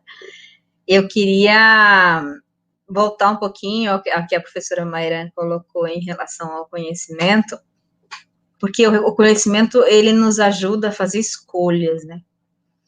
E está relacionado a tudo. Tem alguns sociólogos que estudam como a nossa, por exemplo, tem um sociólogo francês que chama, vou fugir o nome dele agora, daqui a pouco eu lembro, ele fala que existem duas possibilidades na vida, que uma é a escolha, a outra é a necessidade. Em contexto de necessidade, você não tem escolha. Então, você se submete. Submete àquilo que está posto e continua suportando, né? Bourdieu, o nome dele. E no caso de escolha, quando você tem uma escolha, você pode escolher, você tem liberdade para escolher, isso acontece quando você tem conhecimento, quando você tem dinheiro, quando você tem acesso a mercadorias, por exemplo. Não adianta também ter dinheiro, ter conhecimento e não ter acesso para adquirir, né? Ou ter acesso a hospitais, médicos e assim por diante. Você pode escolher, você não vai se submeter. E muito do que nós fazemos, às vezes, é ter condições, ter liberdade de escolha e continuar se submetendo. Aceitando as coisas como elas estão postas, como se a gente não pudesse mudar essas coisas. O conhecimento, ele é tão importante nesse processo, que, obviamente, ele vem antes do dinheiro, né? Porque tem muita gente com muito dinheiro e que não conhece nada, né? Continua fazendo as mesmas barbaridades, ou faz de propósito, justamente por ter dinheiro. Como, por exemplo, pulverizar propriedades de agricultores familiares com agrotóxicos, uma grande fazenda que faz isso. É uma pessoa que tem muito dinheiro e faz algo causando mal de um outro propositadamente, né? Falando em conhecimento, eu lembrei de um exemplo de uma família que eu visitei também em Cotriguaçu, um assentamento de reforma agrária, e eu fiquei 3 dias com essa família, na casa deles. Eles moravam numa casa de madeira, o forno era um cupinzeiro que eles tinham aberto para assar o pão, a casa era toda coberta de madeira, que eles tinham mesmo cortado, né, as lascas, e eles tinham vizinhos que eram bem mais pobres que eles, pessoas com quem eu convivi também. Eles não tinham banheiro, eles não tinham mictório, eles não tinham nada, eles faziam tudo na mata. E eu, conversando com essas pessoas, eu comecei a conversar com os homens, principalmente, em relação à dificuldade de uma mulher de não ter um banheiro em casa, aí citei vários exemplos, e comecei a questionar, por que vocês não têm banheiro? Tem tanto babaçu aqui, gente, faz um buraco, cerca de babaçu, vocês não têm um banheiro, não para com essa história de ficar usando a mata, né? Um lugar que chove tanto como a Amazônia, viver dessa forma é criar riscos e é viver perigosamente, né? Imagina, à noite e assim por diante, né? E teve uma família que veio falar comigo, depois que eu falei isso, eles vieram me pedir um pacote de pregos. Já que você está insistindo tanto para a gente fazer banheiro, você podia doar para a gente um pacote de pregos. Eu falei, eu não tenho um pacote de pregos. Não tem como te ajudar. Agora, eu posso te ajudar te explicando o quanto vai resolver o seu problema na vida. Na vida de vocês. As crianças estavam com a pele toda manchada de branco. Eu chamei ele e falei assim, olha, isso aqui é verme. Eu posso até falar o nome do verme, se chama Ascaris lumbricoides, é lombriga. Lombriga faz as crianças ficarem desnutridas, faz as crianças não conseguirem crescer da mesma forma, e lombriga afeta até a inteligência, as crianças vão aprender menos por causa de lombriga. Se você cercar lá o lugar onde vocês vivem, tratar essas crianças, elas não vão mais ter lombriga. E o tratamento é barato, custa R$3 a caixinha de remédio. E pode pegar no sistema de saúde também. Mas o importante é eles terem banheiro. E tá, não dei a pacote de pregos, só dei essa lição. Um mês depois eu soube que todas as famílias daquela comunidade tinham feito os tais dos banheiros de madeira, bem feitinho. Quer dizer, conhecimento. Talvez com o prego talvez ele nem usasse os pregos para fazer banheiro. Mas quando a gente oportuniza o acesso ao conhecimento, nem todo mundo, mas algumas pessoas, elas agarram esse conhecimento e mudam a realidade delas. Então, o conhecimento é extremamente importante nesse sentido. A pergunta da Jennifer também está voltada ao conhecimento, né? A pesquisa relacionada à soja. A soja, ela vai tomar o norte de Mato Grosso. Essa é uma política de governo. A abertura das estradas serve para isso, os portos que foram construídos na região norte do país, elas servem para isso, o asfaltamento de rodovias que ainda não eram asfaltadas, como está acontecendo agora, vai começar a acontecer em Mato Grosso, ela é para isso. O estado é um estado que se volta à produção de soja, milho e algodão, principalmente, e o leite e a carne, que também era um dos carros-chefes da economia, ele começa não que ele vá diminuindo em grande medida, ele diminui um pouco, mas ele o gado agora começa a ir para um sistema de semi-confinamento. Isso significa que a gente não vai mais ter a mesma qualidade, porque existem por exemplo, ômega 3 na carne existe quando o bicho come coisas verdes. Então, muda também a qualidade dos alimentos. Esse não é o maior dos problemas. O problema é que soja é um pacote, né? Soja é um pacote que tem protocolo de uso. Então, a soja, ela é transgênica, ela é produzida à base de muito herbicida, mas também fungicida e inseticida. E ela é consorciada não, mas ela é alternada com milho e estuda-se, inclusive, ter 3 safras. É possível que nos próximos anos ou na próxima década não seja mais só 2 produções por ano, mas 3. E ela entra no território, no norte de Mato Grosso, né, além de Sinop, onde ela já estava, porque há um barateamento de transporte, essencialmente. Essa entrada, ela faz com que muitos agricultores, que já está acontecendo, a gente tem resultados de pesquisa, que eles começam a arrendar suas terras. Tem uma família de Paranaíta que arrendou a propriedade e vive na cidade hoje com carro em piscina e com caminhonete do ano, e não precisa mais trabalhar. Imagina isso para a saúde, obesidade, depressão, né, um acúmulo de problemas. Esse agricultor, ele arrenda achando que um dia ele vai voltar para a terra, não volta, a história mostra que ele não volta. Depois do arrendamento vem a comercialização, ele vende a terra. A soja se expande e aí nesse pacote que ela traz junto, ela traz veneno, e o veneno não é mais no pulverizador costal, né?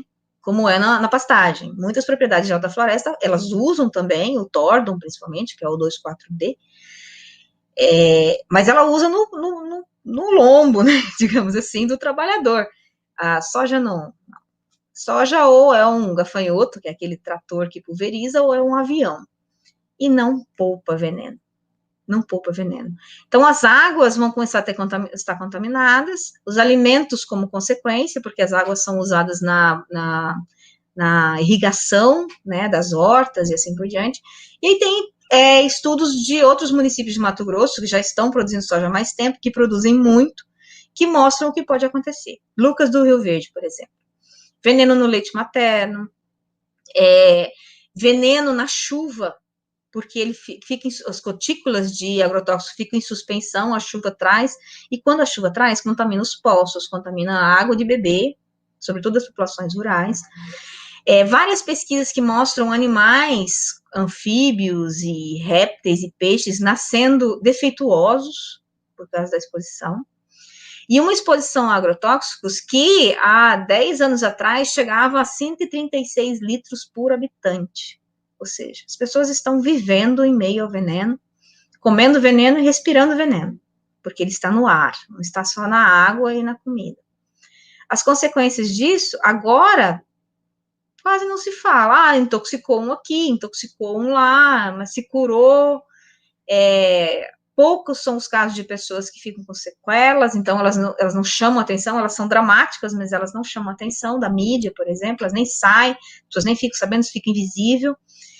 E uma naturalização, as pessoas vão vivendo como se tudo tivesse normal, a vida tivesse normal. Só que no futuro, essas pessoas podem pagar caro com doenças relacionadas a essa exposição. E quem paga mais caro são os trabalhadores, aqueles que ficam 8, 10 horas lá trabalhando embaixo do agrotóxico, ou que vivem perto, ou a mulher do trabalhador que lavou a roupa dele envenenada.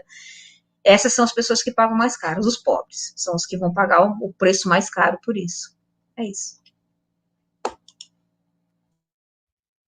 Peraí, eu esqueci de responder a pergunta dela sobre a pesquisa, deixa eu só emendar um pedacinho aqui.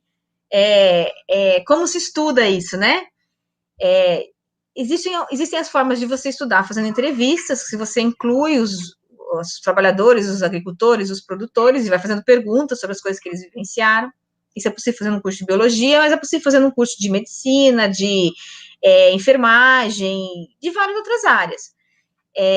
Existem pesquisas de laboratório, por exemplo, para testar a qualidade de água, para testar se os peixes estão contaminados, se ainda existem insetos naquela região, porque uma das características dos lugares que tem soja é que quando você faz uma viagem de carro, você não chega lá no final do seu trajeto com o carro cheio de insetos na frente, não, já era, não tem mais nada, não tem mais insetos naquele local, e aí começa a faltar polinizadores, afetam as abelhas, tem um microfone ligado, afetam as abelhas e afetam os polinizadores, afeta a produção de frutas, então tem uma série de outras consequências que podem todas ser investigadas. Né? Por exemplo, a perda de um agricultor, produtor de abacaxi, é possível ser investigado. A partir de dados de campo, vai lá, quanto perdeu, né? Quantas frutas foram perdidas por causa de agrotóxico que o vizinho pulverizou. Então, existem todas essas possibilidades de estudos. Existem também os estudos que são voltados dentro da produção de soja. Por exemplo, existe uma professora do curso de biologia de alta floresta que está fazendo a tese dela, doutorado, estudando controle biológico. Quer dizer, estuda a inserção de insetos na produção de soja para diminuir o uso de inseticidas. Então, você também pode desenvolver estudos para produzir novas tecnologias ou novas práticas para a soja ser menos danosa ao meio ambiente e à saúde. É isso.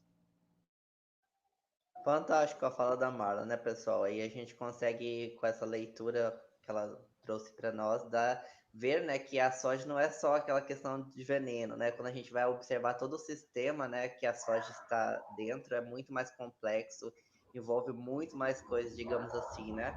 É como se fosse, né, Marla, podemos dizer que é um câncer que se infiltra numa região e não tem mais jeito, né, de controlar. De certa e forma. Com essa fala que a Marla teve aqui, ela respondeu a pergunta da Malu Ávila, que era assim: qual é a consequência da agricultura em grande escala. Qual que era essa consequência? E você acabou respondendo aqui, né, a pergunta dela. Certo. Que é Marla, bem como nós interessante. vimos, né, em relação a esses prejuízos causados pela questão das monoculturas, como a questão nós temos o algodão, a soja, né, entre outras, eu gostaria, neste caso, né, de pedir para você discorrer um pouco, né, sobre a questão do que a gente tem em contrapartida a esse avanço, né, dessas culturas que são prejudiciais em todos os contextos, né, seja socioeconômico, social, enfim, que é a questão da agroecologia, né, os pequenos produtores, porque assim, muitas das vezes as pessoas elas não acabam parando para ver a importância, né, que nós temos dos pequenos produtores rurais, porque na maioria das vezes por o acesso a esses produtos industrializados, a questão do acesso mais fácil a esses alimentos, acabam ficando de lado, digamos assim, né? Isso a gente pode observar bem claro, e até mesmo nós que estamos no perímetro urbano, né? Estamos habituados a fazer, geralmente pegar o alimento que é mais fácil e muitas das vezes não tirar aquele tempinho para ir numa feira, naqueles ambientes que estão comercializando realmente, né? Alguns, né? Porque a gente sabe que nem todos já são naturais, né? Digamos de certa forma. Aí foi um pouco sobre a questão da importância. Tá, obrigada. Muito legal o que você traz, Diego. Nós temos um vício, nós brasileiros, que ele está generalizado e nós continuamos reproduzindo ele, que é achar que quem é maior que nós é melhor que nós. Então, quem tem mais dinheiro que eu é melhor que eu. Quem tem mais terra que eu é melhor que eu.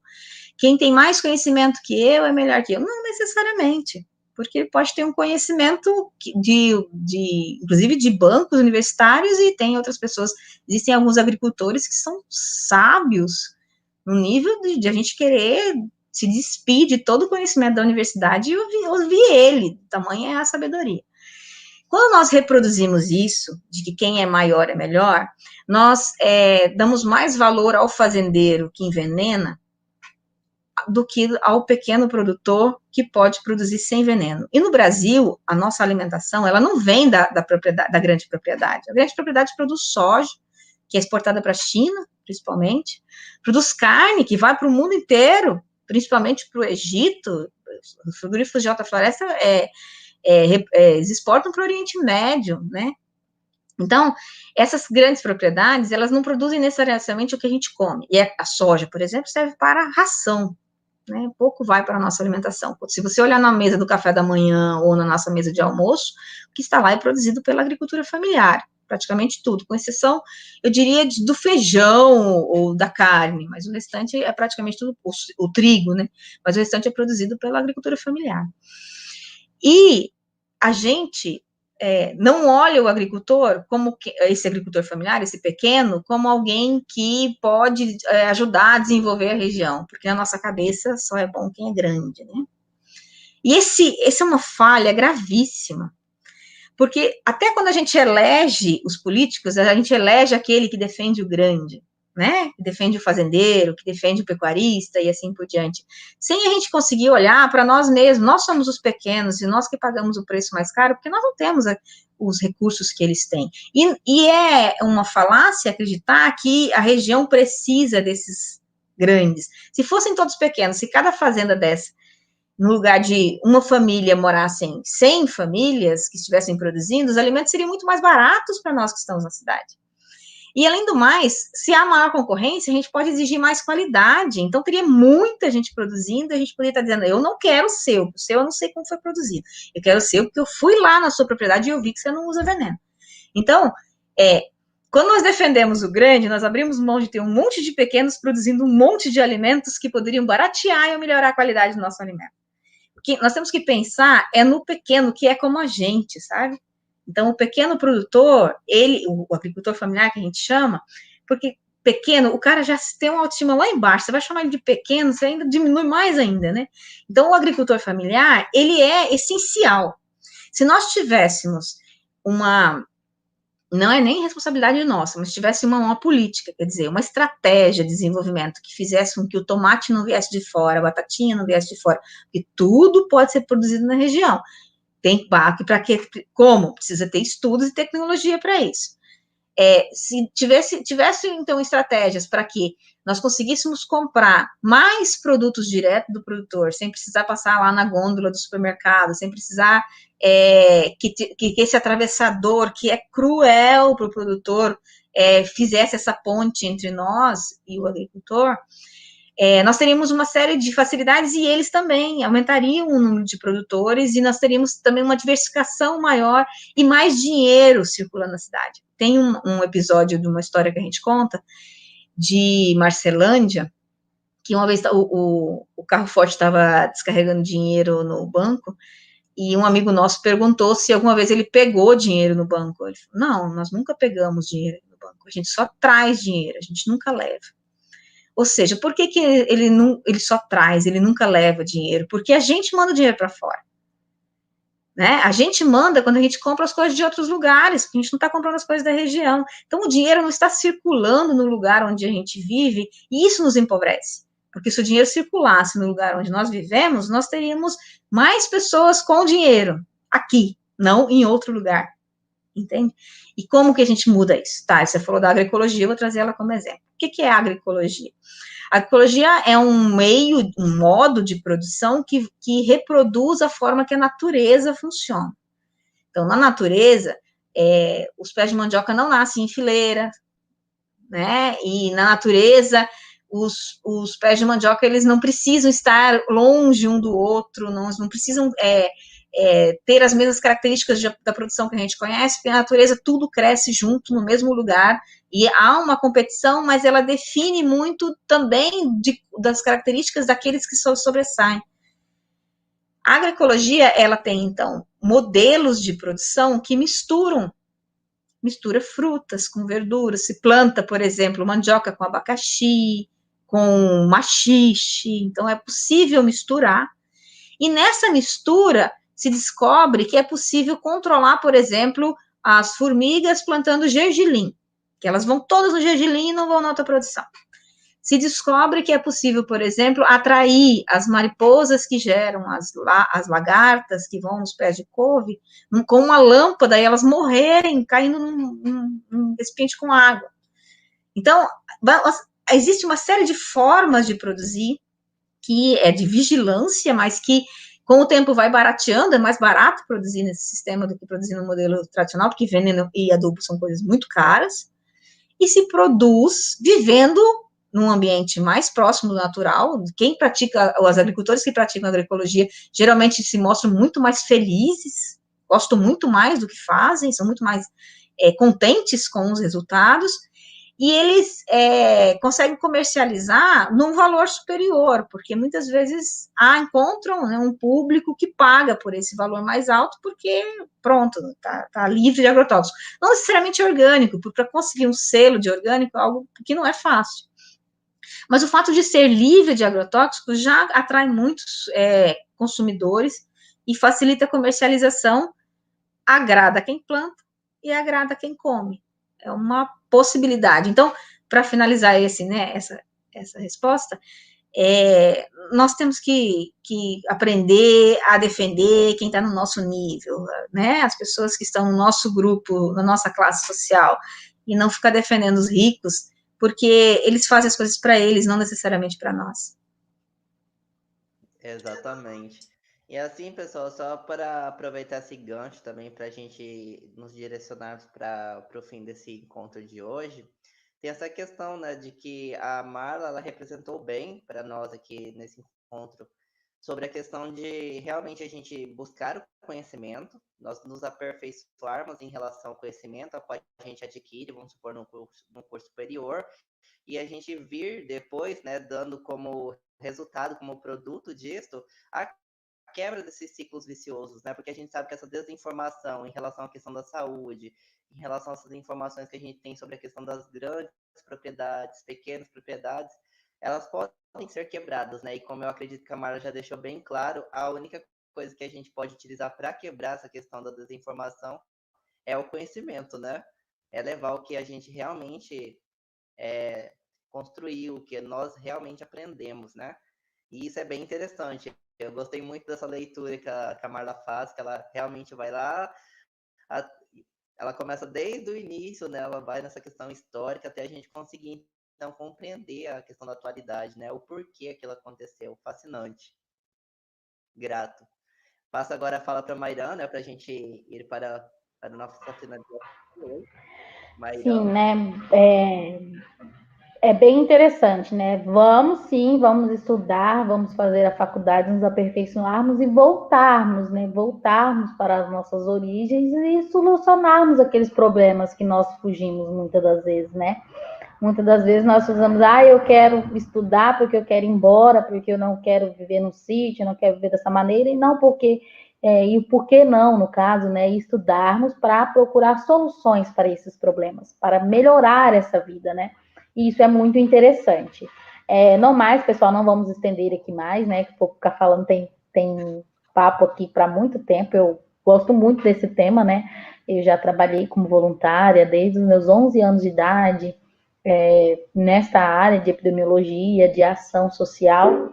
Eu acho bem interessante. E a fala da Marla foi enriquecedora, né? Eu amei. E nós temos vários elogios aqui para você, Marla. Parabéns, né? Excelente palestra. Muito esclarecedor, como você viu algumas perguntas que já estavam aqui ao longo da sua fala, você já foi respondendo, né? E isso é muito gratificante. Não mais, eu já queria agradecer você, né, por participar dessa live, por dispor esse tempo aqui, né, para nos atender aqui na escola e dizer que a Escola João Paulo está de portas abertas para você e para a universidade, né, como eu já havia falado nas outras lives, esse foi o nosso ideal, né, no meu intuito e bateu com o pensamento do professor Diego, é aproximar a faculdade, aproximar a tecnologia, os estudos com o ensino médio, com a escola, com a vivência da escola, né? Não, mas é isso, pessoal. Semana que vem nós vamos ter mais lives, né? Com outros temas bem interessantes também, que está por vir. E hoje é mais agradecer. E o alô de hoje vai para o pessoal de Goiás, tá? Não vou esquecer de hoje, quando sempre entra pessoas novas aqui, tenho que mandar o alô. Então, o alô vai para o pessoal de Goiás e também para a nossa turma do primeiro ano C, os nossos professores que participaram da nossa live hoje, né? E para o pessoal da Unemat, né? Que o pessoal da Unemat de Alta Floresta, nós fomos, eu convidei uma amiga minha, né, amiga da minha irmã, que estudou com a minha irmã, e um foi fazendo essa corrente do bem, né, essa corrente para nos ajudarmos, e foi disseminando, nós tivemos vários convidados, né, da Unemat. Então, um alô para vocês, um abraço, muito obrigada. Não mais é isso. Marla, quer fazer alguma colocação? Quero agradecer a oportunidade. Eu estou sempre buscando esses canais para conversar com as pessoas. Quando eu soube, né, caiu num grupo nosso o convite da professora Mairã para ter, né, buscando também palestrantes nos temas que ela tinha citado, e alguns professores citaram que alguns alunos poderiam participar, eu também acho, mas eu me senti com muita vontade de participar para a gente conversar mais, porque senão a gente fica guardando conhecimento dentro da gente, né, é igual guardar coisa no fundo da gaveta, não serve para nada. Nós precisamos compartilhar, e eu gosto muito de fazer isso. Eu fiz um esforço, não sei se eu atingi, de a gente adaptar a linguagem também. Não é uma coisa fácil. Não pense que a gente chega assim e começa a conversar com vocês facilmente, porque a gente vive dentro de uma bolha, conversando só com a gente mesmo, sabe? Com pessoas iguais. E é importante para nós sairmos e conversarmos com pessoas que não estão dentro dessa bolha, para a gente ir também ampliando, sabe? E conseguir conversar com mais gente. Fiquei muito feliz com o convite, com a oportunidade. Gostei muito de fazer isso, de verdade. Se vocês forem fazer mais coisas, eu posso envolver mais alunos, a gente pode construir coisas juntos. Eu faço parte também da equipe que faz a formação de professores. Daqui a um tempo eu volto para a disciplina de estágio de licenciatura. Então, é um prazer enorme também para a instituição poder ter esse espaço e poder criar essa parceria com vocês, né? Nós gostamos muito da interação com as escolas, aprendemos muito com a escola, e é sempre uma chance de nós sairmos da bolha. Precisamos sair da bolha. Não adianta ficar lá entre os muros que a gente não avança. E é nesse sentido que eu quero agradecer e quero convidar os alunos. Maíra, teu microfone está aberto. E quero convidar os alunos a serem nossos alunos, os alunos de vocês a serem nossos alunos. A biologia é uma área extremamente ampla, vocês veem, eu sou bióloga, eu me formei na Unemate, eu estudo várias coisas que não são necessariamente planta, bicho ou micro-organismo, que é normalmente o que se estuda na biologia.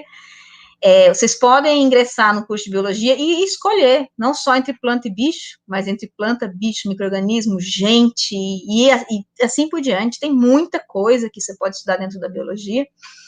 Pode se tornar professor, mas pode se tornar também pesquisador ou consultor. Nós temos vários outros alunos que atuam na pesquisa, vários alunos que estão trabalhando na saúde, nas análises clínicas em laboratório, que o biólogo também pode assinar, e alunos trabalhando com consultores, por exemplo, nas usinas hidrelétricas, fazendo capturas de animais, identificação e acompanhamento do comportamento da fauna e assim por diante, depois da instalação das hidrelétricas. Então, existem várias possibilidades. Você pode ser um biólogo de campo, de laboratório ou de ar-condicionado. Ou pode ser da roça, como eu fiz.